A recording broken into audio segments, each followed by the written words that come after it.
कौन सी एक्सरसाइज है? एक्सरसाइज 5.3। सवाल बोलो कितने है गए? 12। कौन सा चलेगा? 13। बोलो।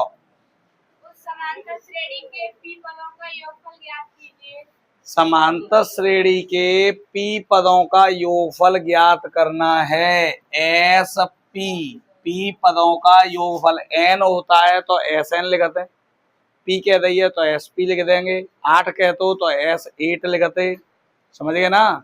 जितने पदन की कहेगो वो ही लिख देंगे नीचे। आप पी पदों का योगफल निकालना है। ठीक है? Question mark. और एनवा पद ए एन दिया है 3n -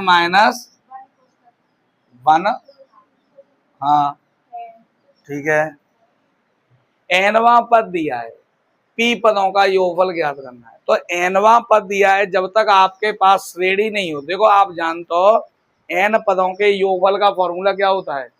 n/2 2a + n - 1 into D. N होना चाहिए आपके पास, ए होना चाहिए, डी होना चाहिए, है ना? अब ये तीनों राशि कब प्राप्त होंगी यहाँ पे? जब कोई श्रेणी दी गई हो। तो सबसे पहले हमें क्या बनानी पड़ेगी? श्रेणी। अगर हम एन की जगह पे 1 लिख दें तो पहला पद निकल आएगा, 2 लिख दें तो दूसरा पद निकल आएगा, और दूसरे पद में से पहला पद घटा दें तो डी सार्वधातुक निकल आएगा। पी पदों का योग पूछा है तो पी पद को मतलब कोई संख्या तो होती ना, तो पी की जगह पे पी ही लिखना है आप। समझ गए ना? तो हमें क्या करना है? सबसे पहले एन बराबर क्या लिखेंगे? 1 रखने, और जब 1 रखेंगे तो A1 3 गुणा 1 - 1 3 1 3 में से 1 घट गए तो कितने आ गए बेटा? यानी ए जो प्रथम पद है आपका वो कितना हो गया? 2 हो गया। दूसरा पद ज्ञात करना है, और दूसरा पद निकालने के लिए एन की जगह पे कितना रखेंगे? 2 रखने, जब एन की जगह पे आप 2 रखेंगे तो A2 3 गुणा एन की जगह पर माइनस 3 दूनी 6 में से 1 गए तो A2 निकल आया आपका 5। अब आप एक बात और जानते हैं कि जो सार्वधातुक होता है वो दूसरे पद में से पहले पद को घटाने पर प्राप्त होता है। और दूसरा पद कितना है? A1 कितना है? तो कितना आ गया सार्वधातुक? अब हमें निकालना है पी पदों का योग। एन होता है, अगर एन पदों का योग निकालना है तो n/2, पी पदों का निकालना है तो p/2। समझ गए ना?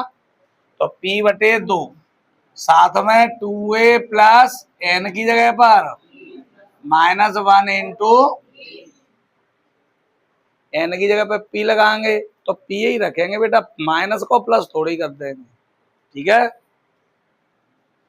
p/2 जैसा लिखा है वैसा ही। a का मान कितना है आपका? p - 1 ऐसे के ऐसे, और d की जगह पर कितना है? सॉल्व कर लो इसे।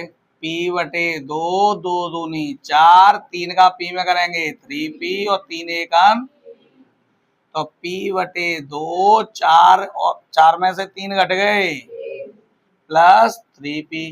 यह यही संख्या है, आप कैसे लिख सकते हैं? p/2 और 3p + 1। समझ में आई बात? यही आंसर है बेटा। नेक्स्ट 14। किसी समांतर श्रेणी के n पदों का योग। किसी समांतर श्रेणी के n पदों का योग Sn। कितने पदन को? n पदों का योग, यानी Sn कितना है? 3n²। हाँ, पहला पद और सार्वधातुक ज्ञात कीजिए। इतना है तो पहला पद निकालना है और सार्वधातुक निकालना है। तो एक बात बताओ, अगर n की जगह पे 1 लिखेंगे तो एक पद का योग होगा, दो लिखेंगे तो दो पदों का योग, क्योंकि एस का डिनोट करता है योगफल को, एस योगफल को प्रदर्शित करता है। अगर आप एन की जगह पे एक लिखेंगे तो एक पद का योग, दो लिखेंगे तो दो पदों का योग, तीन लिखेंगे तो तीन पदों का योग। समझ गए ना? और यहाँ पे जो एन लिखो ए एन, तो जो काय प्रदर्शित करता है पदों की संख्या, यानी पद कौन सा पद काय प्रदर्शित करता, कौन सा पद। अगर एन की जगह पे एक लिखेंगे तो पहला पद, दो लिखेंगे तो दूसरा पद। यहाँ पद की बात कर रहा है, यहाँ योग की बात कर रहा है, तो ध्यान से समझने हो। आपने एन की जगह पे एक लिख दिया, एक तो तरीका ये है, एक सूदा मैंने एक फॉर्मूला लगाया था सीधा, दोनों ने बताया था, एक फॉर्मूला लगाया था मैंने आपको टी एन या ए एन, एनवे पद का। जब एन पदों का योगफल दिया हो और आपको एनवा पद निकालना हो तो फॉर्मूला लगाया था S N minus S N minus one. एनवा पद बराबर एन पदों का योगफल माइनस एन माइनस वन पदों का योगफल। समझ में आई बात? जब फॉर्मूला याद रखियो, अगर आप एन की जगह पे पहले तो ए एन निकाल लें हम, है ना, क्या निकाल लें ए एन, और फिर सवाल यही बन जाओ कि नहीं बन जाओ, फिर तो आसानी से निकाल पाएंगे ना। तो सबसे पहले हम क्या करें, एन की जगह पे क्या लिखेंगे, क्योंकि हमें एस एन चाहिए तो एस एन तो हमारे पास आता है, अब क्या चाहिए, तो एन की जगह पे कितना लिखें एन माइनस वन। जब एन माइनस वन लिखेंगे तो हमें एस एन माइनस वन प्राप्त है जाओ कि नहीं है जाओ। तो सबसे पहले हमने क्या किया बेटा, एन की जगह पर एन माइनस वन लिखा, और जब एन माइनस वन लिखेंगे तो एस एन माइनस वन बराबर तीन। जब आपने यहाँ पे एन की जगह पे एन माइनस वन लिखा हुआ है तो यूं एन की जगह पे क्या लिखेंगे, एन माइनस वन लिखेंगे आप। घात कितनी है, दो, एन की जगह पे क्या लिखेंगे N minus one. A minus B का होल स्क्वायर आप जानते हो क्या होता है, A square plus B square minus two A B, और माइनस को एन में गुणा करें तो माइनस एन, और माइनस माइनस एन स्क्वायर में तीन को गुणा करेंगे थ्री एन स्क्वायर, एक का वर्ग कितना होगा एक, और तीन को एक में गुणा करेंगे तो माइनस दो एक दो एन, और दो एन को तीन में कर दो तो माइनस एन प्लस वन। कोई दिक्कत, थ्री एन स्क्वायर ऐसे की ऐसे ही बेटा, माइनस के छह एन माइनस के एक एन कितने है गए माइनस के, ठीक है, प्लस के तीन और प्लस के एक कितने है गए प्लस के, यानी एन माइनस वन पदों का योगफल निकल आया हमारा ये। कभी भी ध्यान रखना, अगर आपको एन पदों का योगफल दिया है, वैसे एक और तरीका है जाको करवे को, पर लेकिन मैं वो चीज बता रहा हूं, कभी भी एन पदों का योगफल दिया हो तो आप एन की जगह पर सबसे पहले एन माइनस वन रखना। क्या रखेंगे, उससे आपको एस एन माइनस वन प्राप्त होगा। फिर आप ए एन बराबर लगाएंगे एस एन माइनस वन, तो एनवा पद मिल जाएगा। उसके बाद में जो भी निकालना हो वो मिल जाएगा, क्योंकि अगर श्रेणी बन गई, आप जानते हो श्रेणी बन गई, तो चाहे एनवा पद पूछे, चाहे पीवा पद पूछे, चाहे अंत से आरवा पद पूछे, चाहे एन पदों का योग पूछे, कुछ भी पूछे, सब कुछ निकाल सकते हो आप। समझ गए ना? तो सबसे पहले ए एन निकालेंगे आप जब फॉर्मूला इस्तेमाल करेंगे, ए एन बराबर एस एन माइनस वन। अब एस एन का मतलब है, एस एन का मान कितना दिया है three n square minus n, तो लगा दिया यहाँ पे। एस एन माइनस वन का मतलब कितना है three n square minus seven n plus four.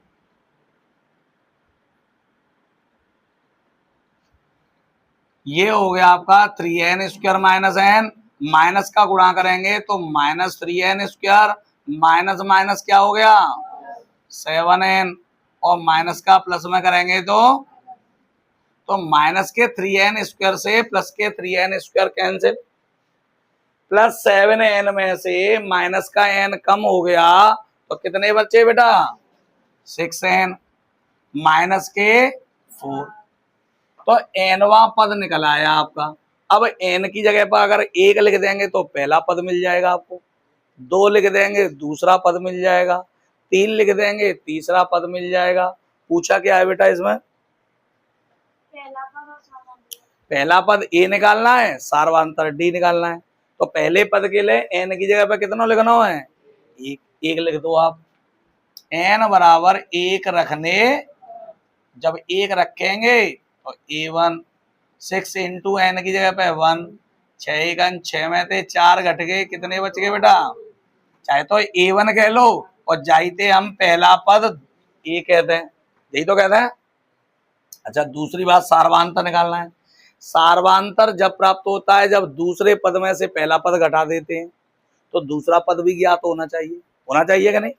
तो दूसरा पद निकालने के लिए n की जगह पे कितना लिखेंगे? n बराबर 2 रखने, तो रख दो बेटा 2 रख दो यहाँ पे, 6 इंटू एन की जगह पर 2 माइनस 6 दूनी 12 में थे 4 घट गए, तो a2 यानी दूसरा पद हो गया आपका 8। अब आप जानते हो सार्वधातुक निकालना है d, और d बराबर a2 माइनस a2 का मान a1 का, तो सार्वधातुक निकल आया आपका। तो एक तो ए निकालना था और एक डी निकालना था। बात समझ में आई? नोट करो। सेकंड मेथड क्या हो सकता है इसका? डायरेक्ट ही अगर आप, क्योंकि कारण है कोई ज्यादा बड़ो ना पूछो जा में क्वेश्चन, अगर थोड़ा सा और बढ़ा दे तो क्वेश्चन चेंज हो जातो, ज्यादा बड़ो हो जातो बेटा। तो जा कैसे सॉल्व करेंगे आप? दूसरे तरीका से एन की जगह पर 1 रख दी हमने, क्या रख दी? जब आप 1 लिखेंगे एन की जगह पर, जो क्वेश्चन दिया है एस एन बराबर 3n square minus n, S1 3 गुणा 1 का वर्ग माइनस 1, 1 का वर्ग 1, 1 को 3 में करेंगे 3 माइनस 1 कितना आया? अच्छा एक बात बताओ कि अगर कोई श्रेणी दी है तुम्हें 1 2 3 4 5, मान लो कोई पहला पद कितना है और एक पद को योग क्या है हम, एक पद का कितना आएगा? कितना आवेगा? एक ही तो होगा, क्या चेंज है ऐसा तो ना, ऐसा तो ना। यानी पहला पद और एक पदों का योग समान होते हैं, जाको मतलब ये चूंकि a बराबर होता है क्या? S1, एक पदों का योग, एक पहला ही पद है तो एक पद में कोई और तो जुड़े ना रहो, वही पद है। तो a और S1 दोनों इक्वल होते हैं, चाहे A1 कह लो जाए चाहे a कह लो। तो S1 की जगह पे 2 है तो A1 2 है या प्रथम पद 2 है तुम्हारा? प्रथम पद क्या है? बात क्लियर भाई? यही निकालना हो पहला पद, पहला पद। दूसरी चीज का पूछी है सार्वधातुक, तो आप n की जगह पे 2 लिख दो। क्या लिख दे? जब 2 रखेंगे, जब 2 रखेंगे तो S2 बराबर है जाएगा 3 इंटू 2 का स्क्वायर माइनस 2, 2 का वर्ग कितना हो गया? 4, 4 तिया 12 में थे 2 घट गए तो कितने बच गए? यानी 2 पदों का योगफल है 10, पहले और दूसरे 2 पदों का योगफल कितना है? 10। यानी जाको मतलब A1 प्लस A2 बराबर कितना है? यही तो हुआ। A1 की वैल्यू हम निकाल चुके हैं, A2 निकालना है, 2 पश्चांतर कर दो, 10 में थे 2 घट गए, कितने आएगा बेटा? तो आपको निकालना है D, और D बराबर A2 माइनस, और A2 का मान 8 और A1 का 2, तो कितना आ गया D का मान? तो D 6 आएगा और A 2 आएगा। बात समझ में आ गई? थोड़ा समझ में भाई चीजें और कछु ज्यादा भेद भाई ना समझ में आएगी ना? तो आप जाओ तरीका से देख लियो, अब जाए तो साफ कर दो, कोई दिक्कत ना। अगला प्रश्न बोलिए बेटा।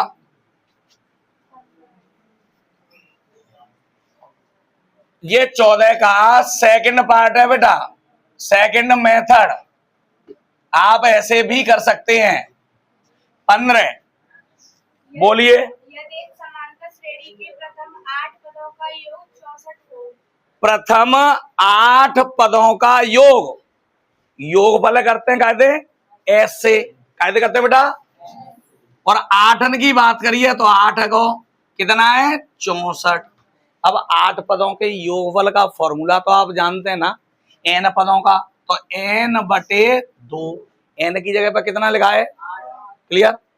अच्छा फिर होता है 2a, पर लेकिन आगे और पढ़ दो, मालूम पर है जैसा होगा क्वेश्चन वैसे ही हम इस्तेमाल करेंगे सूत्र। एक तो 2a + n-1 × d लगा दें, एक a + l लगा दें। अगर अंतिम पद दिया हो तो a + l लगाएंगे, अगर अंतिम पद ना दो तो 2a + n-1 × d लगाएंगे। समझ गए होंगे बात है, पढ़ो आगे का है। और प्रथम 17 पदों का योग 289 हो तो श्रेणी का प्रथम पद और सारवांतर ज्ञात। कोई बात ना, इसमें अंतिम पद नहीं दिया है, अंतिम ना दो ना, और जब अंतिम नहीं दिया होता है तो फॉर्मूला 2a +, समझ गए होंगे, का हुआ कोई दिक्कत है। 2 थे कितनी बार, 4 को गुणा रहे हो तो क्या लग जाएगा, तो जी है बेटा 2a + 8 में ते गए 7d = 64 बटे क्या बार कटेगो, तो 2a + 7d = 16, पहला समीकरण बनेगा, क्लियर। दूसरा का ये बने कितने 17 पदों का योग 289, 17 पदों का योग S17, फॉर्मूला वही लगाना है जो अभी लगाओ का है, n/2, पर n की जगह पे कितना लिखा है 2a + n की जगह पे कितना -1 × d बराबर 289। अब आप जानते हैं कि इधर जिसका गुणा हो रहा होता है उसका भाग कर देते हैं, पर एक काम और कर लो आसान, देखो आप दिखाई दे रहे हो 17 में से एक घटाएंगे तो 16 बचेंगे ना। अब आप जो मालूम है कि 16 और 2 में से 2 कॉमन आ जाएगी ना, तो 2 से 2 कैंसिल है जाओ, आसान कर लो। तो हमने क्या किया, या फिर ऐसे ही रहने दो, क्योंकि 2a दे रहा हो ना, 2a दे रहा हो ना, तो 2a कैंसिल हो जाएगी, क्योंकि हमें हल तो करने पड़ेंगे दोनों समीकरण, तो ऐसे ही रहने दो। तो आपने क्या किया, 2 का यहाँ भाग हो रहा है तो इधर का लग जाएगा बेटा गुणा, और 17 को गुणा रहो तो क्या लग जाएगा, और 17 थे जी कितनी बार, तो ये तो संख्या 2a और 17 में से एक गए, तो अब जहां में थे हमने 2 क्यों ना कॉमन ली, क्योंकि देखो न्यू 2a बराबर आ गई ना, हमें फिर दोबारा गुणा करने की आवश्यकता नहीं पड़ेगी। बात समझ में आ गई, जब जाते हमने 2 कॉमन ना ली, कॉमन ले लेते फिर दोबारा गुणा करना पड़ता, तो आप समझ रहे। तो जी आएगा बेटा 2a + 16d बराबर 17 दूनी। अब 2 समीकरण लगाते हैं x और y के पदन में, x और x की जगह पर यहाँ a है और y की जगह पर d है, समझ गए ना। तो दोनों समीकरण अलग करेंगे, a के गुणांक बराबर है ना, गुणांक बराबर हो और चिन्ह कैसे हैं समान, चिन्ह कैसे हैं, और जब गुणांक बराबर हो और चिन्ह समान हो तो क्या करते हैं घटाने पर, जब घटाएंगे तो जी प्लस है तो जी प्लस है तो जी प्लस है तो जी प्लस माइनस के कैंसिल, 16 प्लस के हैं माइनस के 7 हैं, क्या बच गए 34 प्लस के हैं माइनस के 16 हैं, कितने बचे, तो d बराबर 18/9, 9 से कितनी बार, तो d बराबर कितना, d की वैल्यू निकल के आई आपकी बेटा 2, ठीक। d का मान समीकरण 1 में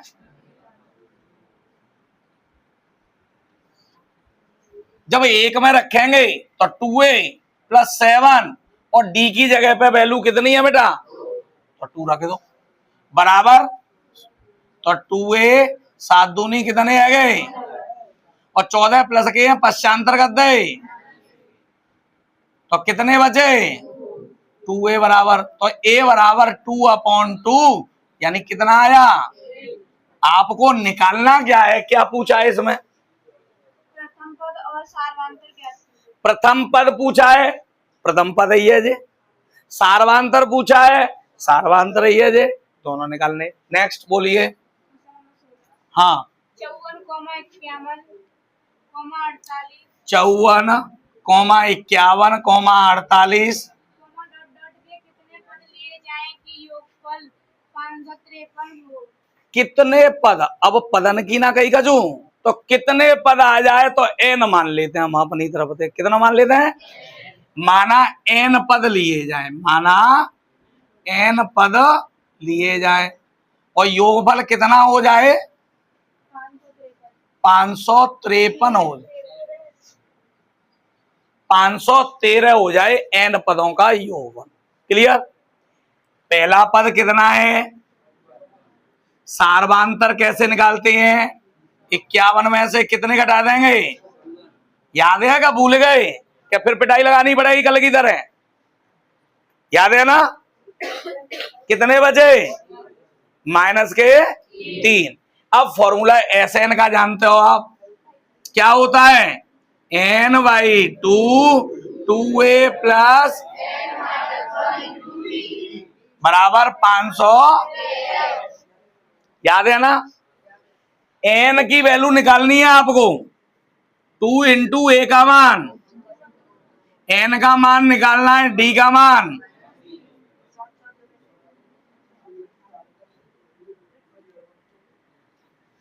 चौवन दूनी 108 माइनस 3 का n में गुणा करेंगे, माइनस का माइनस में करेंगे, 3 एक बराबर 500। 108 प्लस के और 3 प्लस के कितने आ गए? 111 माइनस 3n बराबर 513। 2 का इधर क्या हो रहा है? भाग। तो इधर का है जागो, और n को जहां में अंदर गुणा कर देंगे तो 111n माइनस 3n स्क्वायर, और 2 को जहां भाग रहो तो जहां तरफ गुणाएगो 2 तिया 2 एकन 2 पंजे। अब मैंने आपको क्या बताया? द्विघात समीकरण कभी भी बने तो n स्क्वायर वाले पद को धनात्मक बनाते हैं, बताया मैंने। तो जी जहां तरफ काय को है माइनस को पश्चांतर कर देंगे तो काय को है जागो 3n स्क्वायर। 111n प्लस है, दूसरी साइड ले गए तो, और प्लस के जे तो ऐसी की ऐसे ही 1026। जात्रप का चूना बचो और जात्रप 0 लगा दो या जात्रप लगा दो, कोई अंतर। 1026 को जा में करते हैं गुणा और जाके करते हैं गुणन करना, जानते ना? तो मैंने तुम्हें क्या बताया कि 3 जो आगे संख्यात का बाकी अलग फैक्टर कर लो, तो 3 को तो कभी फैक्टर होगा नहीं, 3 ही होगा। 1026 के गुणन करना करो, कै को भाग जागो 2 पंजे 10 2 एकन 2 2 तिया 6। अब कै को जागो 3 को, 3 एकन 3 3 सत्ते 21 3 एकन 3, फिर 3 को 3 पंजे 15 3 सत्ते 21, फिर 3 को 3 एकन 3 3 नाम 27। अब काऊ को नहीं जाओ, हमें लाना है जोड़कर 111, जोड़कर भाई एक जी 3 को और है, जाए मत भूल जाइयो जी 3 की संख्या और है ऊपर लिखी है जो समझ लो, क्योंकि 3 को गुणा ही तो करना है, जाऊ को तो गुणा करना है बेटा। तो ये संख्या और ऊपर लिखी है, आपको 111 लाना है, जोड़ कर लाना है, जोड़कर 111। तो गुणा करके देख लो, 3 दूनी 6 6 तिया 18 18 तिया 54 19 तिया 57, 54 और 57 111 है क्या नहीं है? तो 54 प्लस 57 कर दो, सो तुम्हारा फैक्टर है 3n स्क्वायर प्लस 57। चलो पहले 57 प्लस 54 और आगे का है n प्लस 1026। तो ये तो 3n स्क्वायर बेटा, 57 का n में गुणा करेंगे 57n प्लस 54n प्लस 1026 बराबर, इनमें से 3n कॉमन दिखाई दे रहा है तो यहाँ बचेगा n। 3 को कितनी बार जागो बेटा? अब देखो n के आगे 1 बच रही है ना, n के आगे कितनी बच रही है? तो 1 को 54 में देंगे तो 54 ही कॉमन आवेगा पूरा, तो 54 कॉमन ले ली हमने। 54 कॉमन लेंगे तो n बचो, यहाँ प्लस, और ये 19 बार जागो जाको भाग दे लियो आप, तो एक कोष्टक में तो n प्लस 19 और दूसरे में बराबर, जब आपने लिया n प्लस 19 बराबर 0 तो n बराबर क्या ऋणात्मक n का मान हो सकता है? जब आपने 3n प्लस 54 बराबर 0 लिया, तो 3n बराबर -54, 3 का गुणा हो रहा है तो क्या लग जाएगा, तो 3 ते 18 बार। क्या ऋणात्मक n को मान है सकत्व है ना, है सर। यानी जब श्रेणी का कोई भी पद नहीं होगा, कौन सा 513, अगर कोई मान नहीं निकले n को, या तो बटे में निकले या ऋणात्मक निकले। कैसा निकले, क्या कह रहे हो बेटा, क्या कह रहे हो, कोई परेशानी कौन सी जगह पे, जे, हाँ जे गड़बड़ है, तभी गड़बड़ है रही है। तो जे माइनस है बेटा, जब जे माइनस होगी तो जे माइनस, ध्यान इधर, ध्यान इधर, जब जे माइनस है तो जो प्लस है तो जे कहा जाएगी बेटा, अगर यहां माइनस है तो न्यू माइनस, न्याते हमें माइनस ही कॉमन लेनी होगी, तो न्यू कहा जाएगी, तो जाऊ में जेऊ माइनस है गई और जेऊ का है गई, और जब जे माइनस होगी तो जे प्लस है जागो, और प्लस है जागो तो पॉसिबल है 19वां पद, ठीक है। अच्छा जे माइनस है जाएगी तो जे प्लस आएगा, और जब जे प्लस आएगा तो जेऊ पॉसिबल है 18। अब एक बात बताओ, एक बात बताओ, हवाले एकू नहीं हो, क्यों नहीं हो, वो गलती है कि जा वजह से। अब जी बताओ 18 और 19 दोनों पद ऐसा कहते हैं का उस श्रेणी को योगफल, दोनों को 18 को योगफल 513 आवे और 19 को योगफल 513 आवे, क्या पॉसिबल है, बिल्कुल पॉसिबल है, पॉसिबल है। क्यों, क्योंकि एक पद इनके बीच में 0 आएगा, अंतिम 19वां पद, 18 पद को योगफल होगा और 19वां पद जाको निकाले के देखियो 0 निकल के आवे, और 0 जोड़ दो का संख्या में तो कोई फर्क पड़ेगा, पद तो 19 है जाएंगे, पर 0 से अंकों की संख्या में कोई इफेक्ट नहीं पड़ेगा योगफल में, समझ गए। तो 18 भी सही है और 19 भी, बात समझ में आ गई, नोट कर लो बेटा।